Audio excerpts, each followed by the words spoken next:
Saludos comunidad del último huésped, me llamo Juan. Ya estoy grande, pero recuerdo bien lo que pasó en el rancho donde viví con mi esposa Clara y nuestro hijo Dante. En ese tiempo yo tenía 34 años. Clara era una mujer tranquila y trabajadora. Dante tenía 6 años y era nuestro único hijo. Vivíamos a casi media hora del pueblo por un camino de tierra. En tiempo de lluvias el camino se ponía pesado. La casa era sencilla, con techo de teja, piso de tierra apretada y un corredor amplio frente al patio. Dante jugaba casi todo el día en el patio. Le gustaba hacer caminos en la tierra con una vara y correr detrás del perro hasta cansarse. Así era nuestra vida antes de aquella tarde de lluvia. Ese día el cielo amaneció cargado.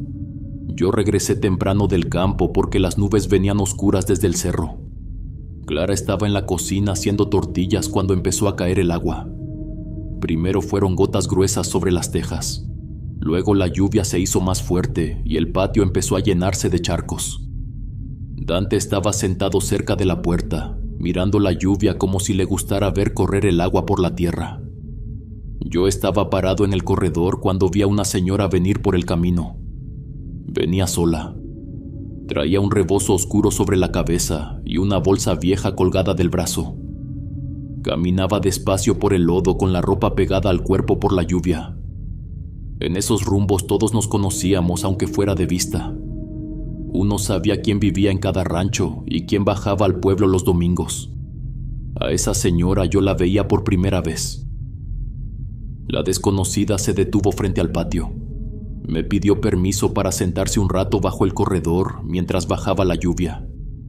Yo le dije que pasara. Clara salió de la cocina con las manos llenas de masa.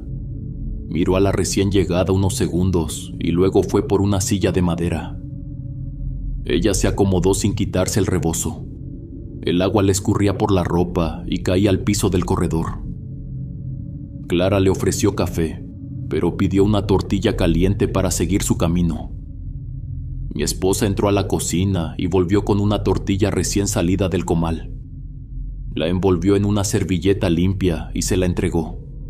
La anciana la tomó con las 2 manos y la dejó sobre sus piernas. Después miró hacia la puerta de la casa. Dante estaba ahí. Nuestro hijo se quedó quieto con los ojos puestos en ella. La señora le clavó la mirada. Fue una mirada larga y pesada. Parecía estar reconociéndolo. Clara notó eso y puso una mano sobre el hombro de Dante para acercarlo a ella. Yo le pregunté de qué rancho venía. La anciana levantó apenas la cara. Respondió que venía de arriba, por el camino que subía entre los árboles. Su voz sonó cansada. Después volvió a mirar la tortilla que tenía sobre las piernas. Cuando la lluvia bajó un poco, la desconocida se levantó. Acomodó la bolsa vieja en su brazo y salió del corredor. Yo la vi tomar el mismo camino por donde había llegado. Avanzó entre los árboles sin voltear. La lluvia la fue tapando poco a poco. Al final solo quedó el camino mojado y la silla húmeda junto a la pared. Esa tarde seguimos con lo nuestro. Clara volvió a la cocina y yo terminé de cerrar el corral.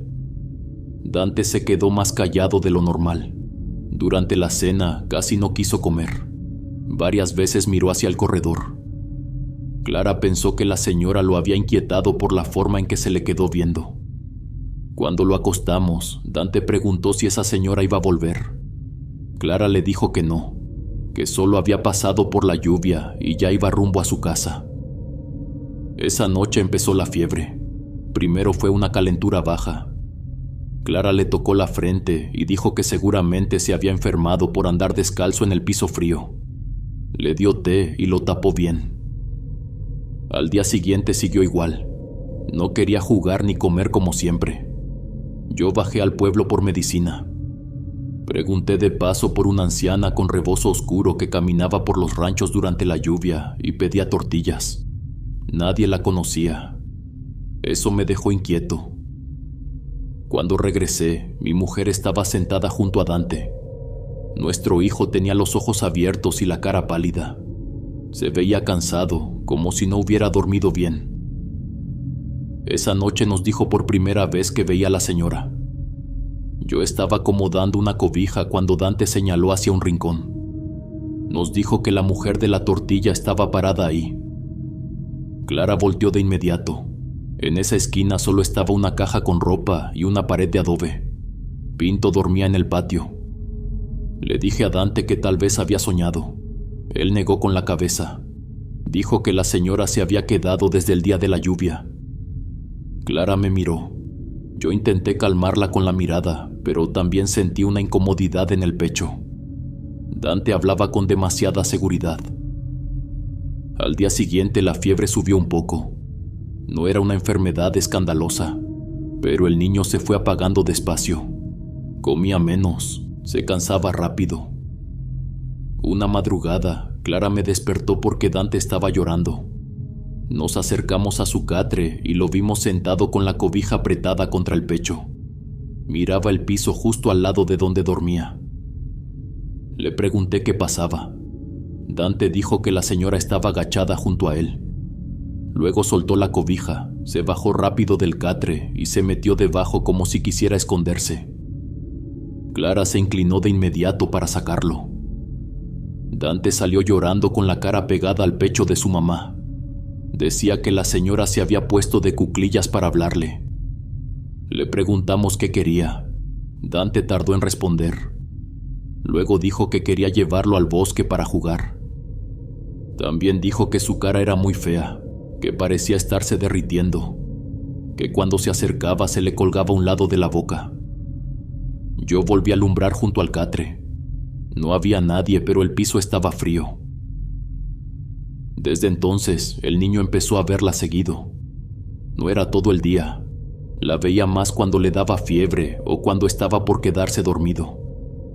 A veces volteaba a un rincón y apretaba los ojos como si quisiera borrar lo que tenía enfrente. Nos decía que ella estaba junto a la puerta. Luego decía que estaba en el corredor. Otras veces decía que la sentía debajo de la ventana mirando hacia adentro. Nosotros casi nunca la veíamos, pero empezamos a notar cosas pequeñas. La silla donde se sentó aquella tarde aparecía movida en las mañanas. Primero pensamos que Pinto la empujaba cuando buscaba dónde echarse. El perro dormía seguido en el corredor, pero Pinto dejó de acercarse a esa silla. Si la poníamos junto a la pared, al otro día aparecía frente a la puerta. El perro la rodeaba con las orejas gachas. Una tarde, Clara me dijo que había visto algo. Yo estaba en la milpa. Ella se quedó en la casa con Dante porque el niño amaneció débil. Cerca de media tarde, escuchó a las gallinas alborotarse en el patio. Salió a ver y alcanzó a mirar una figura cerca del lavadero. Me contó que parecía una mujer con una bata vieja o una ropa clara pegada al cuerpo. Se veía muy alta y pesada, con el cuerpo ancho. Clara dijo que tenía poco cabello en la cabeza. La figura estaba inclinada en dirección a la casa, como si tratara de asomarse por la ventana del cuarto de Dante. Cuando mi esposa salió al corredor, esa cosa se escondió detrás del lavadero.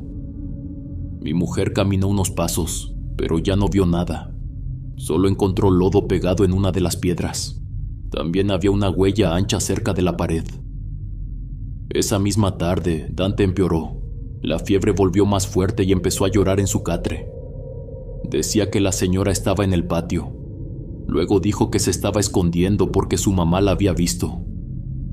Clara y yo nos miramos. Eso el niño no podía saberlo. Mi esposa no había mencionado lo del lavadero delante de él. Le pregunté a Dante cómo era esa señora. Al principio no quería decirlo, solo movía la cabeza y lloraba. Después dijo que era muy fea. Clara intentó calmarlo, pero el niño siguió hablando. Dijo que su cara parecía estar derritiéndose, que un lado le colgaba como cera caliente.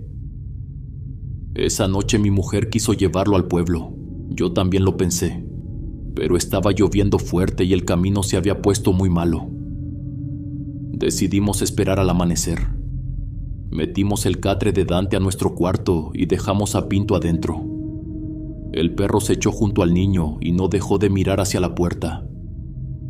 Cerca de la madrugada, Dante despertó de golpe. No gritó, solo abrió los ojos y empezó a llorar. Después nos dijo que la señora estaba agachada otra vez junto al catre. Clara encendió la lámpara. Yo miré alrededor del cuarto. Dijo que ella estaba con las rodillas dobladas y la cara pegada al borde de la cama. Yo no veía nada, pero el aire se sentía frío junto a ese lado del cuarto. Además olía a ropa mojada y a humo apagado. Nuestro hijo dijo que la señora le estaba hablando. Dijo que quería llevarlo al bosque, que allá había otros niños y que no iba a tener fiebre. También decía que si se iba con ella ya no le iba a doler la cabeza. Yo me acerqué al lugar que Dante señalaba y pasé la mano por el aire. Sentí frío en los dedos. Entonces Pinto empezó a gruñir. No miraba la puerta, miraba exactamente al espacio junto al catre. Se levantó despacio y se puso entre Dante y ese lugar. Yo tomé el machete, aunque sabía que un machete no servía contra algo que ni siquiera podía ver. Dante habló de nuevo. Dijo que la señora se estaba enojando. Yo abrí la puerta del cuarto para que entrara aire. En cuanto lo hice, sentimos más frío. Afuera la silla estaba frente a la puerta de la casa. La vimos desde el cuarto porque la lámpara alcanzaba a iluminar una parte del corredor. Nadie la puso ahí. Al amanecer, bajé con Dante y Clara al pueblo. El niño iba envuelto en una cobija. Tenía la cara pálida y los labios secos. Primero lo llevamos con el doctor. Le dieron medicina para la fiebre y nos dijeron que lo vigiláramos. Pero cuando salimos, Clara me pidió ir también con doña Rosario. Doña Rosario era una señora mayor que sabía de hierbas y rezos. La gente la buscaba cuando un niño tenía empacho, susto o una calentura que no cedía. No era escandalosa ni hablaba de más. Le contamos todo. Doña Rosario nos dijo que esa señora no era una simple difunta, era una bruja vieja, de esas que se pegan a una casa cuando reciben comida y encuentran a un niño débil.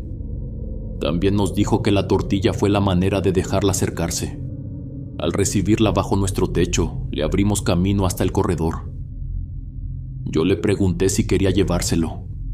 Rosario miró a nuestro hijo y respondió que sí. Dijo que la bruja buscaba ganarse su voluntad con fiebre, miedo y promesas de juego. Después nos dio indicaciones claras. Teníamos que preparar una tortilla sin sal. Clara debía hacerla porque ella había dado la primera. También nos dio ruda, romero y un puño de sal gruesa. Dijo que había que dejar la tortilla en el cruce donde la anciana se perdió entre los árboles. Pero eso no bastaba. Rosario nos pidió barrer el corredor hacia afuera al caer la tarde. Luego debíamos poner sal en la entrada de la casa, debajo de la ventana del cuarto y alrededor del catre de Dante. También había que quemar la ruda con el romero en un brasero pequeño.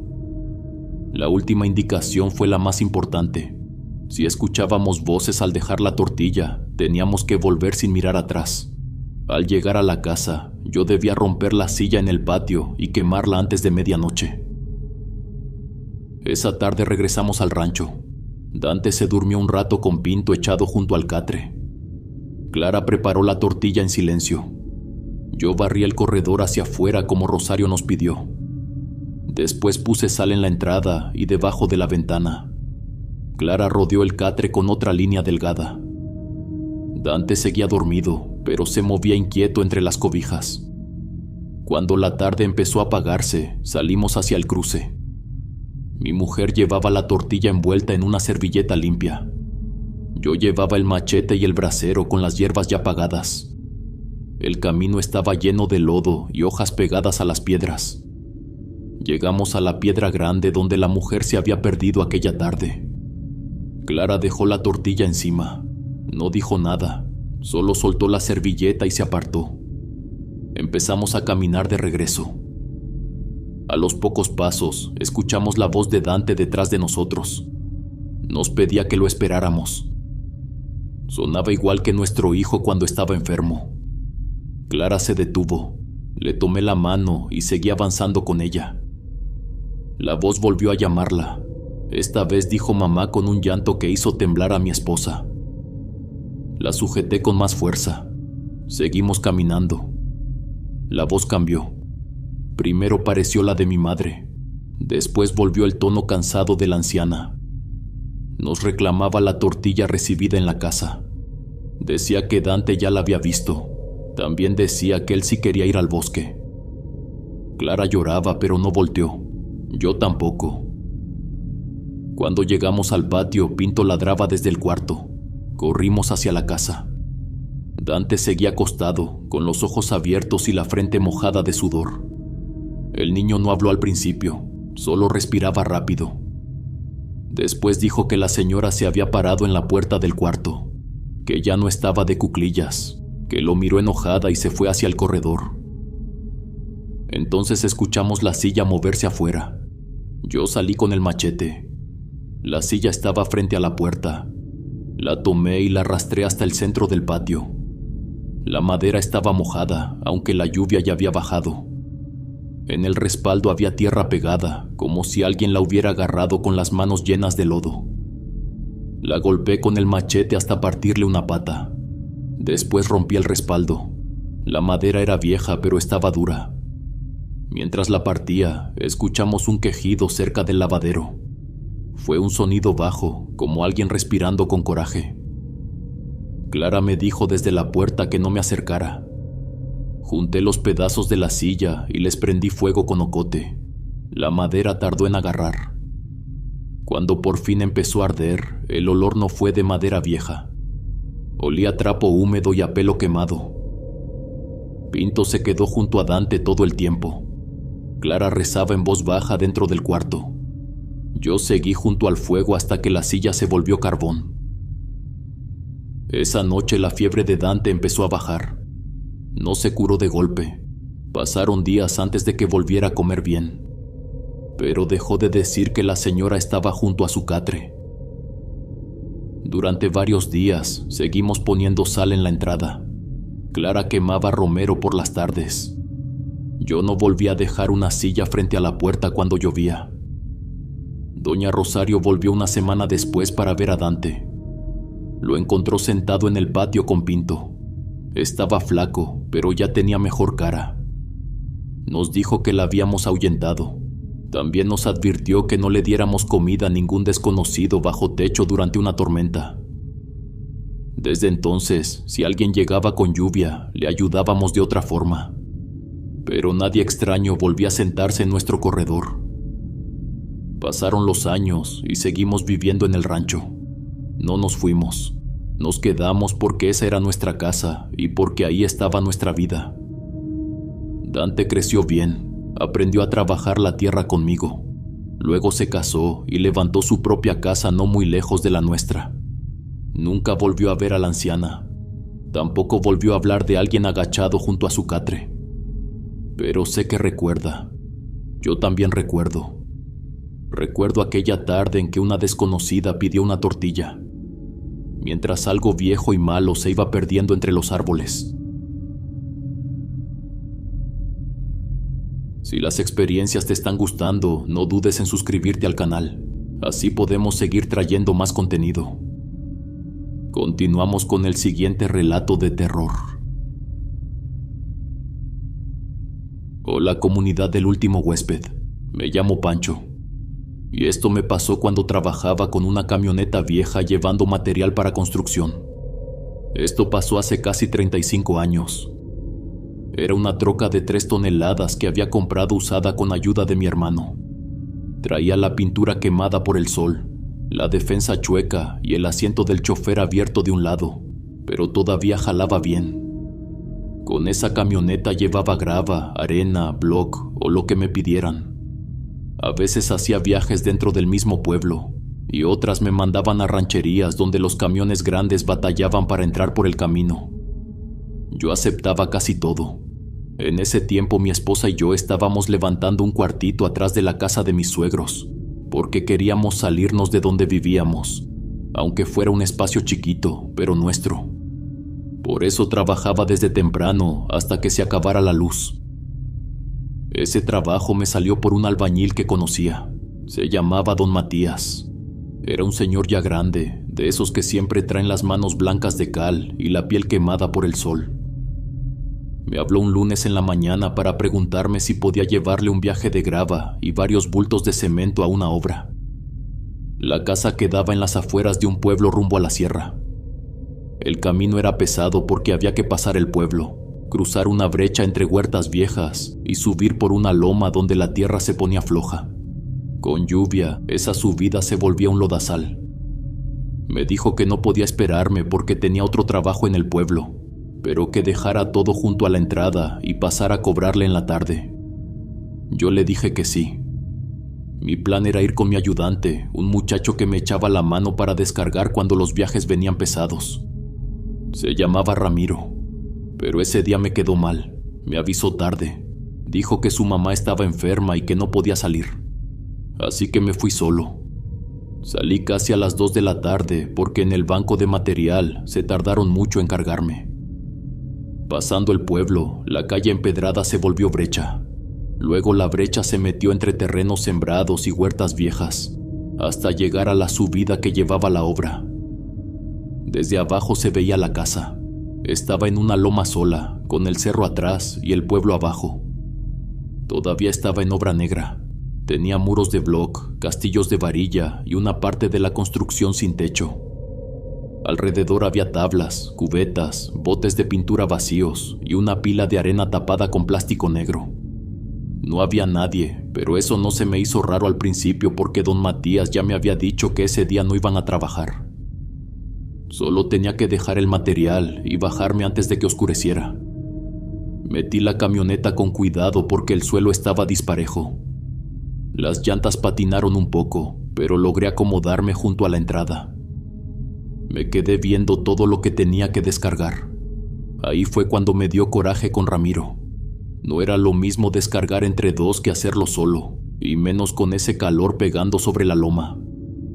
Empecé con los bultos de cemento. Los bajaba uno por uno, los acomodaba junto a una pared y regresaba a la camioneta respirando fuerte. Luego seguí con la grava, usando una pala vieja que traía siempre amarrada atrás. El sol todavía estaba fuerte, pero la tarde empezó a sentirse pesada. La poca sombra venía del cerro y todavía estaba lejos de la obra. Mientras descargaba, noté una hilera de bloques frente a uno de los cuartos del fondo. Estaban acomodados como si alguien hubiera intentado cerrar la entrada, pero no llegaban hasta arriba, solo ligeramente encima de la mitad. Me llamó la atención porque no tenían mezcla, ni estaban puestos como parte del muro. Solo estaban atravesados, uno sobre otro de una forma torpe. Pensé que tal vez los albañiles los habían dejado así para que no entraran animales. Seguí trabajando porque no quería distraerme y todavía me faltaba bastante. Como a las 5:30, el sol empezó a caer detrás del cerro. La luz se volvió más naranja y una sombra larga empezó a bajar sobre la casa. Yo seguía paleando grava cuando escuché un golpe dentro de la construcción. Fue seco, como si una cubeta hubiera caído sobre el piso. Me quedé quieto con la pala en la mano y volteé hacia los cuartos. Pensé que algún animal se había metido y había tumbado algo. Me acerqué unos pasos, pero no entré. Solo miré desde afuera porque todavía había luz suficiente. No vi ningún movimiento. Regresé a la camioneta y seguí descargando. Fue cuando empecé a sentir que alguien se asomaba desde donde estaban los bloques atravesados. No lo vi de golpe. Era más bien esa sensación incómoda de traer una mirada encima, como cuando alguien te observa desde una puerta y se esconde apenas volteas. Seguí paleando, pero cada pocos segundos miraba para ese cuarto. Los bloques tapaban parte de la entrada, y arriba quedaba un hueco oscuro, justo a la altura donde podría asomarse una cabeza. La primera vez no vi nada, la segunda tampoco, pero cada que bajaba la mirada para clavar la pala en la grava, sentía otra vez esa presencia, como si una cabeza se levantara despacio detrás para mirarme trabajar. Eso me empezó a desesperar. La entrada estaba frente a mí y las ventanas eran solo huecos abiertos. Si alguien hubiera entrado, yo lo habría visto. La sombra del cerro cubrió la mitad de la obra. El calor se fue de golpe y me empezó a sudar la espalda, pero de nervios. Me faltaba poco para terminar. Esa fue la peor parte, porque en vez de subirme a la camioneta y largarme, me obligué a terminar de descargar. Fue en una de esas veces que levanté la vista cuando por fin lo vi. Ya no fue una sensación ni una sombra que uno puede confundir con cualquier cosa cuando empieza a oscurecer. Era una cabeza asomándose por encima de los ladrillos mal puestos. También se veía parte del cuello. Eso fue lo primero que me dio mala espina, porque el cuello se le veía demasiado largo, como si estuviera estirándose desde el otro lado para alcanzarme a mirar. Me quedé con la pala en la mano, sin moverme. Era una persona, o eso pensé en ese momento, porque parecía un hombre flaco, con el cabello largo y descuidado, como esos vagabundos que a veces uno ve caminando por el municipio. No alcanzaba a verle bien el cuerpo porque los blocks lo tapaban. Tenía la boca abierta, pero no como alguien que está hablando o respirando fuerte. La tenía abierta de una forma quieta e incómoda, como si llevara mucho rato sonriendo así. Sus ojos tenían un brillo leve. Era apenas una luz opaca, como cuando a un animal le pega la lámpara de lado, pero todavía había claridad de tarde y eso no tenía razón de verse así. Me habló sin moverse, con una voz rasposa y baja. Como si le costara sacar las palabras, me dijo buenas tardes. Yo no le respondí. Primero porque me dio un golpe de miedo verlo y después porque me entró coraje. Pensé que era un hombre del pueblo, algún vago metido en la obra, escondido entre los cuartos divirtiéndose tratando de asustarme. Y como no le respondí, empezó a reírse. Fue una risa extraña, como si cada sonido le raspara la garganta por dentro y le saliera con dificultad.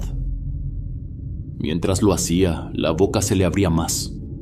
Eso fue lo que más me incomodó. Parecía que se estaba burlando de mí. Pero también parecía que no entendía bien cómo debía reírse una persona. Dejé la pala recargada en la camioneta y caminé hacia la obra. Le iba a gritar que se largara, que ese lugar no era suyo y que si quería andar de payaso se fuera al pueblo. Di 3 o 4 pasos y entonces el hombre empezó a salir. Primero asomó los brazos, luego los hombros, y después fue bajando con las manos abiertas sobre los blocks, encajando los dedos en los huecos como si estuviera escalando una pared. Sus movimientos eran rápidos y torcidos. Los pies aparecieron después, pero no los apoyaba bien. Parecía que las piernas le estorbaban. Bajó arrastrándose, como si el cuerpo se le doblara donde no debía. Me eché para atrás sin poder quitarle la vista. Esa cosa tocó el piso y se quedó en 4 patas, con la espalda levantada y el cabello cayéndole hacia abajo. Ya no parecía un hombre. Tenía forma de persona, pero la manera en que se sostenía no era humana. Las manos estaban muy abiertas sobre la tierra y los hombros se le veían subidos, como si estuviera a punto de saltar. Luego hizo algo que todavía sueño algunas noches. Empezó a torcer la cabeza. Primero la inclinó hacia un lado, despacio. Yo pensé que se iba a acomodar el cuello o que era una mueca rara, pero siguió girándola, hasta que sus ojos quedaron abajo y su boca quedó arriba. La sonrisa seguía ahí. Sentí que el estómago se me hizo un nudo. Solo sé que corrí hacia la camioneta con las piernas flojas y las manos torpes. Abrí la puerta de golpe, me subí y metí la llave. El motor tardó en responder y ese segundo se sintió larguísimo. Giré la llave otra vez. El motor prendió. Aceleré demasiado para dar la vuelta. La camioneta brincó sobre la grava suelta y se ladeó. El volante se me movió entre las manos, pero logré enderezarla. Cuando terminé de girar, quedé justo frente a la entrada de la obra. Ahí estaba. La cosa venía saliendo en 4 patas. Traía la boca abierta y gritaba de una forma grave, molesta, como si yo la hubiera ofendido por irme. El sonido retumbó entre los muros sin techo. Era un grito ronco, casi animal, pero debajo de eso todavía se alcanzaba a sentir una voz de hombre. Eso fue lo peor. Le metí velocidad y bajé por la brecha casi sin pensar. La camioneta brincaba con cada piedra. Los costados golpeaban contra las ramas secas y la tierra suelta se levantaba detrás de mí. Yo iba mirando el camino y el retrovisor al mismo tiempo. Sentía que si dejaba de ver el espejo, esa cosa iba a aparecer encima de la caja de la camioneta. En una curva se me fue el volante. La troca se ladeó hacia la orilla y por un momento vi el barranco junto a la llanta. Alcancé a corregir de puro milagro, con las manos temblando y el pecho apretado. No frené, seguí bajando hasta ver las primeras casas del pueblo. Cuando llegué a la calle principal, tuve que orillarme. Me bajé dejando la puerta abierta y me quedé doblado junto a la camioneta, respirando como si hubiera corrido desde la loma. Tardé varios minutos en calmarme. Después fui a buscar al dueño de la obra. Le conté lo que había pasado, todavía con la voz cortada. El señor me dijo que algunos albañiles ya se habían asustado ahí. Habían escuchado golpes, pasos dentro de los cuartos y una voz que les hablaba cuando empezaba a caer la tarde. También me contó que varios se negaban a quedarse después de cierta hora. Por eso necesitaban dejar el material temprano y por eso los camiones de la tienda ya no querían subir. Pero nunca le habían contado algo como lo que yo vi. Nadie supo decirme qué era. Unos dijeron que tal vez era un hombre escondido en el cerro, otros que podía ser un loco que dormía en las obras. Yo no discutí. Cada quien busca una explicación para poder dormir. Pero yo vi cómo esa cosa torció la cabeza. Vi cómo bajó de los bloques usando manos y pies, como si siempre hubiera caminado así. Tuvieron que pasar meses para que yo volviera a aceptar viajes para la sierra. Y tuvieron que pasar años para dejar de soñar con esa cabeza asomándose por encima de los bloques, con la boca abierta y esa risa raspándole la garganta. Si los testimonios te están gustando, no dudes en darle al botón de suscribirse. Esto nos ayuda mucho a que nuestra comunidad siga creciendo. Continuamos con la siguiente experiencia. Hola huéspedes, me llamo Aldair, aunque en ese tiempo casi todos me decían el güero porque todavía era muchacho. Esto pasó cuando yo tenía como 17 años, por allá de los años 70. En ese tiempo no había celulares, tampoco había camionetas buenas ni caminos como los de ahora. Para llegar a muchos ranchos había que ir a caballo, en burro o caminando varias horas entre brechas llenas de piedra. Vivía con mis abuelos en un pueblo chico de la Sierra de Guerrero. Era un lugar de casas bajas y techos de teja. Los corrales estaban pegados a las cocinas. En los patios siempre había gallinas escarbando la tierra. Mi abuelo se llamaba Don Anselmo. Era arriero. Se dedicaba a llevar costales de maíz, frijol, sal y aguardiente entre los ranchos de la región. También llevaba encargos de la gente. En esos años un recado podía tardar días en llegar si nadie pasaba por el camino correcto. Empecé a acompañarlo porque mi padre se había ido a trabajar lejos. Mi madre necesitaba que yo aprendiera un oficio. Mi abuelito decía que un hombre debía conocer los caminos antes de pensar en mandar sobre su propia vida. Salíamos antes de que amaneciera. Mi abuela nos daba tortillas envueltas en servilleta, chile seco, queso y café en una botella de vidrio tapada con olote. Mi abuelo cargaba las mulas con calma, revisaba las cinchas y siempre hacía una cruz pequeña en el aire antes de salir. Nunca supe si lo hacía por fe o por costumbre. Me gustaba acompañarlo aunque me cansaba. Los caminos de la sierra eran duros. Aún así uno veía cosas bonitas. Barrancas llenas de neblina, milpas escondidas entre los cerros, ranchitos donde la gente salía a saludar como si uno trajera noticias de otro mundo. Había un tramo que mi abuelo odiaba. Le decían la Cuesta de las Cruces. Era un camino angosto entre dos paredones de piedra. Casi no entraba el sol. La tierra ahí siempre estaba húmeda aunque no hubiera llovido. Mi abuelo decía que por ahí no se pasaba después de la oración. Así le llamaban antes a la hora en que empezaba a oscurecer. Pensaba que era por los ladrones. En esos años había gente mala escondida en los cerros. Hombres que asaltaban arrieros o se robaban animales cuando uno se confiaba. La primera vez que me tocó sentirlo fue un jueves de agosto. Habíamos ido a dejar 2 costales de sal y unas herramientas a un rancho llamado El Aguacatillo. El encargo se tardó más de lo normal porque la familia nos invitó de comer. Mi abuelo se quedó platicando con el dueño sobre una mula enferma. Cuando salimos, el cielo ya estaba cambiando de color. Íbamos montados en las mulas porque ya no llevaban peso. Mi abuelo iba serio. Aún así noté que apuró a los animales desde que dejamos atrás el rancho. La mula delantera se llamaba La Prieta. Era mansita y conocía los caminos mejor que muchas personas. Al llegar cerca de la cuesta se detuvo. Mi abuelo se bajó y la jaló de la rienda con cuidado. Le habló bajito como se les habla a los animales para no ponerlos nerviosos. La Prieta dio 2 pasos y volvió a detenerse. Me reí. Dije que tal vez la mula estaba cansada. Mi abuelo volteó a verme con una cara que me quitó la risa. Me dijo que no hablara de más. Entramos a la cuesta cuando el sol ya no pegaba en el camino. Todavía había luz en el cielo. Abajo entre esas piedras todo se veía más oscuro. El aire olía a tierra mojada, también humo viejo, como cuando se apaga una fogata y al día siguiente todavía queda el olor pegado en las piedras. Avanzamos despacio. Las cerraduras sonaban.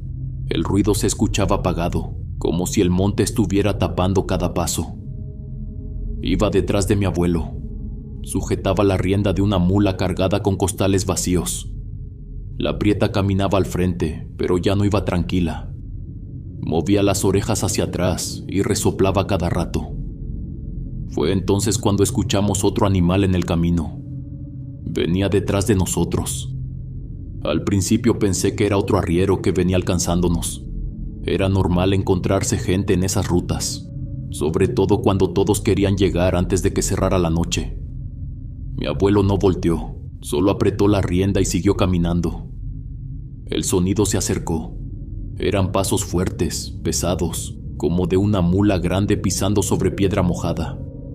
No sonaba cansado ni torpe, tampoco sonaba natural. Era firme, demasiado parejo. Miré de reojo. Un hombre venía montado en una mula oscura. Traía un sombrero grande de ala ancha. Le quedaba tan bajo que le tapaba casi toda la cara. Llevaba una camisa clara, sucia de tierra, y un gabán viejo sobre los hombros. No saludó, tampoco pidió permiso para pasar. Solo se metió entre mi abuelo y yo, como si ese espacio hubiera estado abierto para él desde el principio. Sentí una incomodidad muy fea. No era solo miedo. La mula donde venía montado pasó tan cerca de mí que pude olerla. No olía a animal vivo ni a sudor de bestia, tampoco a cuero de montura. Olía algo quemado, como pelo chamuscado. Bajé la mirada hacia el animal. Ahí fue cuando se me apretó el pecho. La mula llevaba los ojos completamente negros. Era un negro parejo y profundo, sin ese reflejo húmedo de los animales vivos, sin parte blanca. Parecían 2 huecos oscuros puestos en la cara de una bestia que seguía caminando como si nada. También llevaba el hocico abierto. Respiraba fuerte con la lengua apenas salida. De la boca le escurría una baba espesa. Caía en hilos sobre las piedras. Cada gota parecía quedarse pegada un segundo antes de romperse en el suelo. Quise decirle algo a mi abuelo. No pude. El hombre quedó caminando justo en medio de los dos. Mi abuelo iba tieso, sin voltear. Yo iba con la rienda apretada y los dedos entumidos. Ese tramo se me hizo eterno. El hombre no decía nada. Iba metido entre nosotros. Se movía al mismo ritmo. Su mula pisaba fuerte y golpeaba la piedra con una calma pesada. Mientras tanto, el olor a quemado se hacía más intenso. Intentaba verle la cara. El sombrero se la cubría casi por completo. Solo alcancé a notar una parte de la mejilla y la boca. Tenía la piel muy pálida, demasiado blanca para alguien que andaba por esos caminos bajo el sol. Parecía de cosa guardada, como carne que nunca recibe luz. El hombre mantuvo la cabeza baja todo el tiempo. No volteaba hacia mí ni hacia mi abuelo. Aún así sentía que sabía perfectamente dónde estábamos los dos. Eso fue lo peor. Sin pedir paso ni explicar nada. Era una presencia pesada que partía el camino en 2. Avanzamos así gran parte de la cuesta. Escuchaba la respiración de la mula, también los cascos contra las piedras, y mi propio corazón pegando en el pecho.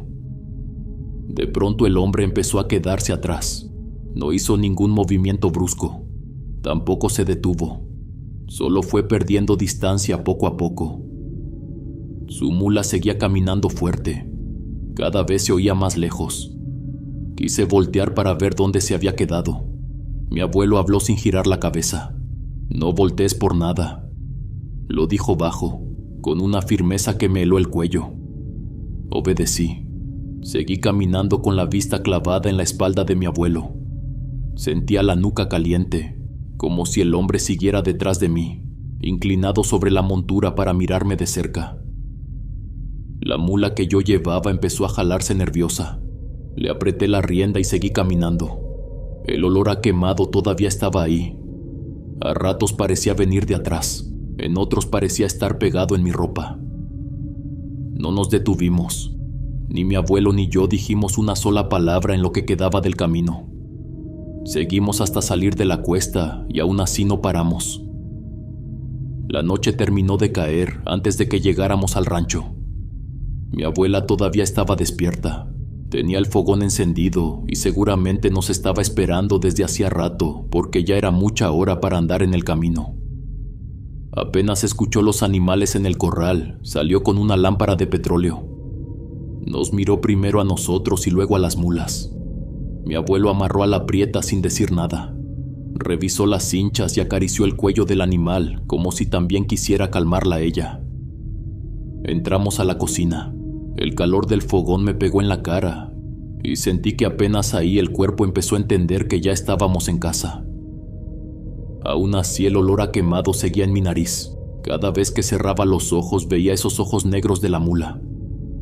Mi abuela puso un jarro de agua sobre la mesa. Mi abuelo tomó despacio. Fue ahí cuando contó la leyenda. Dijo que muchos años atrás un arriero había perdido la vida en esa cuesta. Era un hombre conocido por hacer tratos malos. Llevaba encargos de un rancho a otro.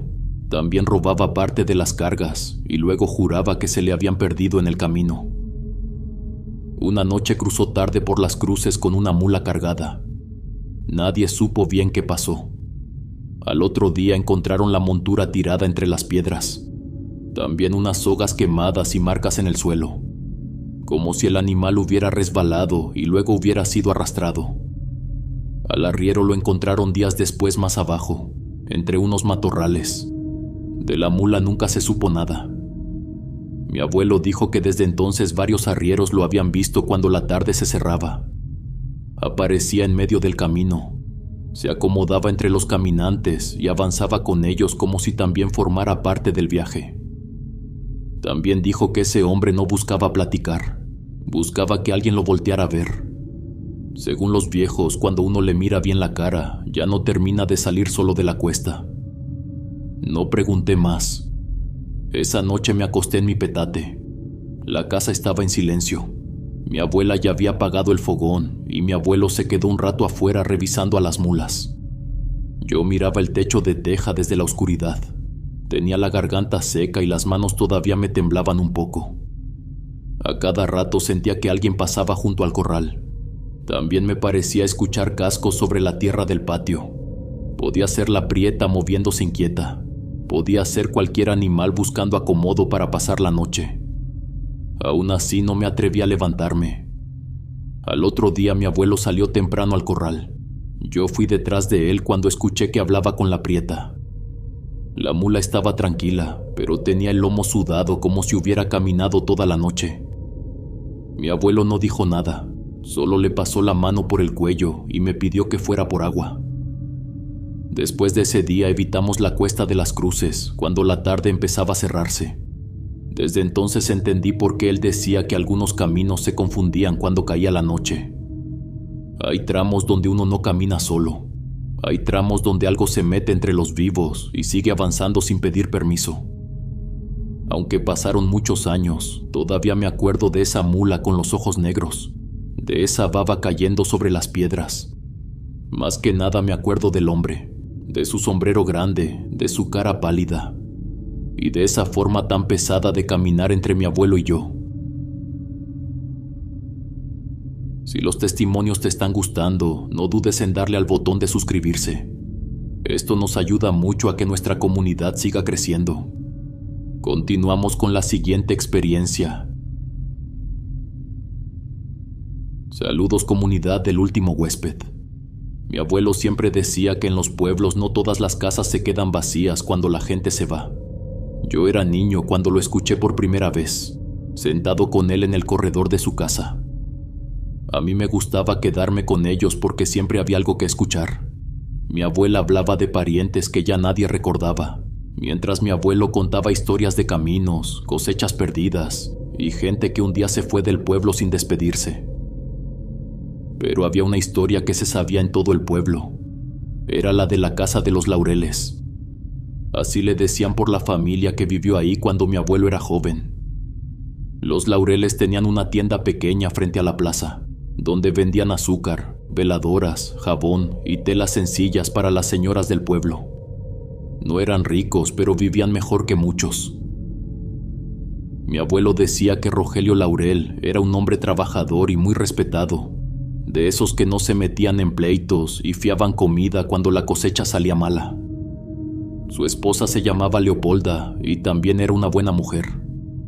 Antes, según contaban los mayores, los dos eran personas alegres. Sacaban sillas al corredor por las tardes y platicaban con los vecinos mientras su hija jugaba cerca de la tienda.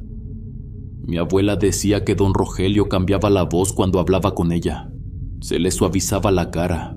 Dejaba de ser ese hombre serio del mostrador y se volvía un padre atento, de esos que miran a su hija como si fuera lo único bueno que les dio la vida. Y es que su hija Berta siempre fue enfermiza. No era una enfermedad de esas que tumban a una persona de un día para otro, sino un cansancio largo que se le fue metiendo al cuerpo con los años. En ese tiempo no había doctores cerca. Además, la medicina no era como ahora. La gente hacía lo que podía con tés, sobadas y consejos de señoras mayores. Don Rogelio gastó lo que tenía. Vendió animales, pidió favores y llevó a Berta con curanderos, con médicos y hasta con un señor de otro pueblo que decía saber tratar enfermedades difíciles. Nada sirvió. Con el tiempo sus papás dejaron de ser los mismos. Doña Leopolda dejó de ir a las reuniones de la iglesia. Si alguien preguntaba por Berta, solo decía que estaba delicada y luego cerraba la conversación. También dejaron de permitirle salir. No por crueldad, sino por el miedo tan grande que tenían de perderla, porque empezaron a cuidarla como si el aire de la calle pudiera hacerle daño. No la dejaban ir a la plaza ni acompañarlos a misa. Ni siquiera la dejaban sentarse mucho tiempo en el corredor cuando empezaba a correr viento. La gente del pueblo empezó a murmurar. Unos decían que la estaban protegiendo demasiado, mientras otros pensaban que era normal, porque cuando un hijo está enfermo, los padres se vuelven capaces de cualquier cosa con tal de conservarlo cerca. Mi abuelo la veía de vez en cuando. Decía que cuando pasaba con su padre repartiendo leche, alcanzaba a mirar a Berta detrás de una cortina blanca. Solo miraba la calle, como si quisiera salir aunque fuera un rato. Hasta que una madrugada de agosto, Berta falleció. Pero lo raro fue que no hubo velorio, no hubo rezos abiertos, ni hombres acomodando sillas en la calle. Lo único que se supo fue que don Rogelio y doña Leopolda no quisieron enterrar a su hija. Dijeron que todavía no estaban listos, dijeron que necesitaban unos días para despedirse de ella. Pero esos días se volvieron semanas. Mi abuelo contaba que casi durante un mes el cuerpo de Berta permaneció en su cuarto. No lo decían en voz alta, pero todo el pueblo lo sabía. Doña Leopolda salía solo un momento, con el cabello desarreglado y los ojos hundidos de tanto llorar. Don Rogelio ya no abrió la tienda. Mi abuelita decía que aquello no era maldad, era dolor, pero un dolor enfermo, de esos que hacen que una persona pierda la razón sin darse cuenta. Después de eso el olor empezó a salirse de la casa. Al principio solo lo notaban los vecinos más cercanos. Decían que venía por ratos, cuando el viento bajaba desde la calle y se metía por las rendijas de las puertas. Era un olor pesado, de esos que se quedan pegados en la garganta y hacen que uno pierda el hambre. Mi abuelo decía que su casa quedaba a 2 calles de ahí, y aún así lo alcanzaron a percibir una tarde. Para ese momento ya nadie quería pasar frente a los Laureles después del mediodía. La gente caminaba por la calle de atrás o daba la vuelta por la plaza, aunque tardara más. Fue entonces cuando los vecinos fueron por el sacerdote. No querían meterse en asuntos de familia. En los pueblos la gente habla mucho, pero también sabe cuando una desgracia no debe tocarse con las manos. El sacerdote llegó una mañana con 2 hombres de la comunidad y una mujer mayor que ayudaba en la capilla. Tocaron la puerta varias veces, pero nadie les abrió. Mi abuelo contaba que después de insistir, don Rogelio apareció en la entrada. El sacerdote le dijo que ya había pasado demasiado tiempo, que Berta necesitaba descanso. Ellos también necesitaban soltarla, aunque les partiera el alma. Al final aceptaron, pero pusieron una condición: no querían gente en el entierro. Mi abuelo no estuvo presente, pero conocía a uno de los hombres que ayudó. Dijo que el cuarto estaba lleno de veladoras consumidas, flores secas y trapos húmedos colgados en las paredes. También dijo que el aire estaba tan pesado que tuvieron que cubrirse la nariz con pañuelos para poder entrar. A Berta la encontraron sobre la cama. No voy a decirlo con detalles porque mi abuelo tampoco lo hacía. Solo contaba que ya estaba en muy mal estado y que se notaba demasiado el tiempo que la habían dejado ahí. Los hombres salieron pálidos. Uno de ellos se fue directo a lavarse las manos, aunque no hubiera tocado nada más de lo necesario. El otro no quiso volver a pasar por esa calle durante años. Según dijeron, Berta tenía marcas en los brazos y en parte del rostro. Eran formas raras, como símbolos dibujados sobre la piel, aunque nadie supo explicar si se los habían hecho antes o después de que falleciera. Unos dijeron que don Rogelio y doña Leopolda habían perdido la razón por completo. Otros aseguraban que durante esas semanas no estaban velando a su hija, sino intentando traerla de regreso. Nadie pudo comprobarlo, pero en un pueblo no hace falta comprobar mucho para que una sospecha se vuelva verdad en la boca de la gente. Mi abuela siempre decía que tal vez no fue maldad. Tal vez fueron 2 padres desesperados, quebrados por una tristeza demasiado grande. El tiempo siguió pasando, aunque en el pueblo nadie volvió a mirar esa casa de la misma manera. Después se fueron. Mi abuelo decía que una mañana cerraron la casa, subieron unas pocas cosas a una camioneta vieja y se marcharon sin despedirse de nadie. Pasaron pocos años antes de que la casa se vendiera. Ya para entonces muchos en el pueblo creían que nadie iba a querer comprarla. Porque una casa puede ser grande, estar bien ubicada y tener buenos cuartos. Pero cuando carga una historia así, la gente la mira diferente. Aún así apareció un comprador. La primera familia que la rentó llegó poco después. Era una pareja joven.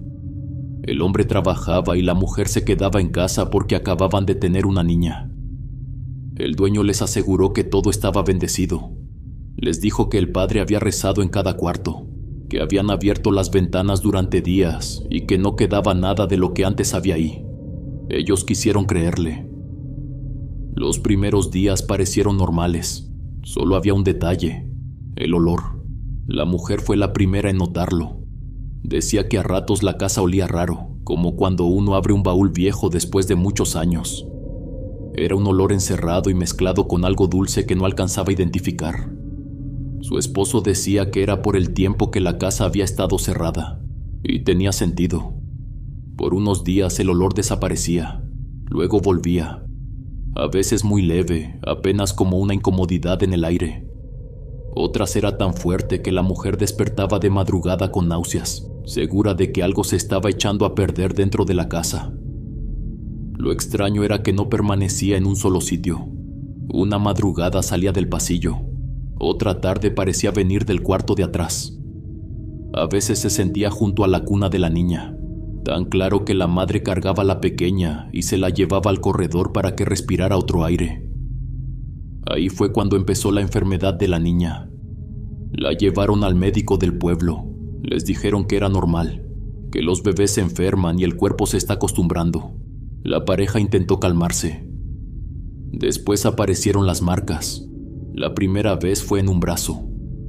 Eran líneas rojas y pequeñas, como si alguien le hubiera apretado la piel con las uñas. La madre pensó que tal vez ella misma la había lastimado al cambiarla, o que la niña se había rasguñado sin querer. Le cortó las uñas, le puso guantecitos, la envolvió con más cuidado, pero las marcas siguieron apareciendo. A veces en las piernas, otras en la espalda. Una mañana le encontró 3 en el costado, como si una mano muy flaca la hubiera sujetado mientras dormía. Mi abuelo contaba que una noche el hombre salió al patio con la niña en brazos. La bebé no dejaba de llorar y él estaba pálido, mirando las ventanas de la casa como si esperara ver a alguien adentro. Su esposa fue quien terminó por decirlo. Le dijo a su marido que en esa casa seguía la presencia de una mujer.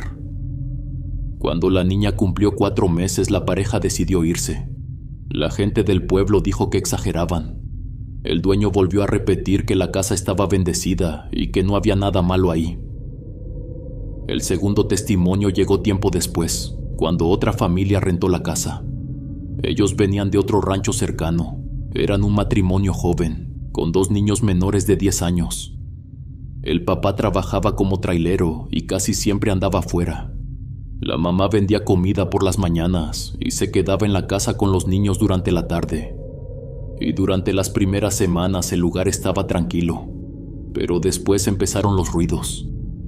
Eran sonidos simples, pasos en el pasillo cuando todos estaban en la cocina, una puerta que se cerraba despacio en la parte del fondo, el crujido de la cama de un cuarto como si alguien se sentara. La señora pensó que eran ratas, mandó revisar el techo y le pidió a su marido que tapara unos huecos junto a la pared, pero los ruidos siguieron igual. Lo más raro fue que los niños empezaron a evitar uno de los cuartos. Era una habitación que estaba al fondo de la casa, la misma donde años atrás había permanecido Berta durante casi un mes. Pero eso los niños no lo sabían. Nadie se los había dicho. Para ellos solo era el cuarto donde guardaban cobijas, cajas y una cama vieja. Pero una tarde el niño salió corriendo de ahí. Venía blanco del susto, con los ojos muy abiertos y las manos temblando. La señora pensó que se había caído o que su hermano le había pegado, pero el pequeño le dijo que había una mujer en el cuarto. Al principio no quiso explicarlo, solo repetía que la mujer estaba parada junto a la cama, mirándolo sin parpadear. Su mamá entró de inmediato. No vio nada. El cuarto estaba vacío. La cama seguía arrimada a la pared, las cajas estaban en su lugar y la ventana permanecía cerrada. Aún así el niño no se calmó. Decía que la mujer llevaba un vestido negro y viejo. Estaba quieta, con una mano levantada y llamándolo con los dedos. El hijo decía que la mujer estaba muy pálida. Tenía los brazos delgados y desgastados, como de persona mayor o enferma, pero la cara no le correspondía. Su rostro era demasiado liso, como si la piel estuviera estirada y nueva. La vio solo unos segundos, pero fueron suficientes, porque cuando la mujer empezó a caminar hacia él, el niño sintió un miedo que no supo explicar. Dijo que sus pasos no sonaban y que el vestido casi no se movía, como si el cuerpo avanzara sin tocar bien el piso. Entonces salió corriendo. La señora intentó calmarlo, pero por dentro se le cerró el pecho. Cuando le contó a su marido, él no quiso creerlo al principio, pero luego el otro hijo habló. El mayor dijo que él también había sentido cosas en ese cuarto. No había visto a la mujer completa, pero había escuchado que alguien respiraba junto a la cama cuando entraba por algo. También dijo que una vez vio la sombra de una persona parada detrás de la puerta. Ahí fue cuando la mujer decidió buscar ayuda. Buscó a un curandero que conocía desde antes, un hombre mayor que había ayudado a su familia con limpias, males de ojo. El curandero llegó una mañana. La limpia duró varias horas. Todos en el pueblo pensaban en Berta cuando se hablaba de esa casa. Era lo lógico. Si había una presencia, si alguien se aparecía en ese cuarto, tenía que ser ella. Pero el curandero negó con la cabeza. Él explicó que lo que estaba ahí no tenía la tristeza de una hija perdida. Tampoco tenía la confusión de alguien que no entiende que ya se fue. Lo que se sentía en ese cuarto era más viejo, más pesado y más oscuro. No supo decir qué era, O tal vez no quiso decirlo. Solo comentó que algo se había quedado pegado a la casa y que usaba esa historia para mostrarse con forma de mujer. Como si hubiera aprendido que el dolor de Berta era la manera más fácil de llamar o acercarse a quienes vivían ahí. Después dijo que algunas puertas se abren con desesperación. A veces se abre llorando, prometiendo cualquier cosa con tal de recuperar lo que uno perdió. Eso fue suficiente para que el pueblo volviera a hablar. La gente dijo que entonces las teorías eran ciertas, que don Rogelio y doña Leopolda no solo habían perdido la razón, sino que en su dolor intentaron hacer algún trato con algo oscuro. Después de la limpia, la familia se quedó un tiempo más. La señora decía que la casa cambió desde ese día. No volvió a ver a la mujer del vestido negro. Tampoco se reportaron más apariciones después de eso. Al menos no de la misma manera. Mi abuelo decía que la limpia cerró algo, o por lo menos lo dejó quieto. Y aunque por un tiempo los laureles parecieron descansar, la gente siguió pasando frente a esa casa con la mirada baja. Durante casi un mes, 2 padres desesperados habían llamado a algo sin saber si después podrían hacerlo salir, teniendo el cuerpo de su hija y negándose a enterrarlo. Aquí estamos una vez más, mis queridos huéspedes, disfrutando de relatos en ranchos y pueblos. Yo sé lo mucho que les gustan estas experiencias, y son las más interesantes e intensas de grabar para mí. ¿Ustedes han experimentado algo paranormal que les gustaría compartir? Los leo en los comentarios. Ya casi somos 200,000 seguidores. Si les gustó el contenido, no duden en suscribirse. Me encantaría poder celebrar esta meta con ustedes. Que la vida me los bendiga, mis queridos huéspedes. Son la mejor comunidad que uno puede tener. Aquí siempre serán bienvenidos. Nos vemos hasta la próxima. El último huésped.